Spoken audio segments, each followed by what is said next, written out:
యుద్ధం మిగిలే ఉన్నది ఆర్మూరులోన సిద్ధం గమ్మన్నాడు మన రాకేశల్లా ప్రజలే తన ప్రాణం అంటూ కదిలిన నాయకుడు అభివృద్ధిని కోరి ఆర్మూరు నేలన నిలిసిండు. మహారాష్ట్రలో జరిగిన ఎన్నికల్లో కనివిని ఎరగని రీతిలో నరేంద్ర మోడీ గారి నాయకత్వంలో ఈరోజు ప్రభుత్వం ఏర్పడబోతుంది భారతీయ జనతా పార్టీ.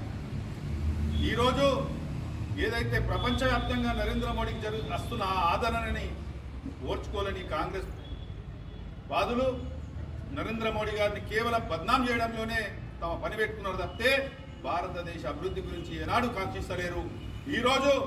ఈరోజు మహారాష్ట్ర ఎన్నికలలో జరిగిన ఏదైతే ప్రజలు ఇచ్చిన తీర్పును ఇప్పటికన్నా రాహుల్ గాంధీ గారు మీరు నరేంద్ర మోడీ గారికి క్షమాపణ చెప్పండి.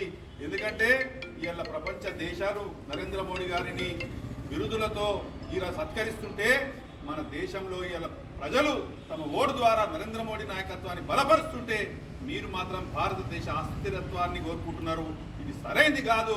ఇప్పటికన్నా మహారాష్ట్ర ప్రజల తీర్పును గౌరవించి నరేంద్ర మోడీ గారి నాయకత్వాన్ని సమర్థించుని కానీ ఏదన్నా ప్రజాస్వామ్యయుతంగా మీరు ఇదియాలి కానీ అప్రజాస్వామ్యంగా నరేంద్ర మోడీ గారిని మీరు విమర్శించడం అనేది మానుకోవాలని సందర్భంగా కాంగ్రెస్ రాష్ట్ర ప్రభుత్వానికి తెలంగాణ ప్రభుత్వానికి రాహుల్ గాంధీ గారికి హితవు పలుకుతున్నారు. భారత్ మాతా కీ జై.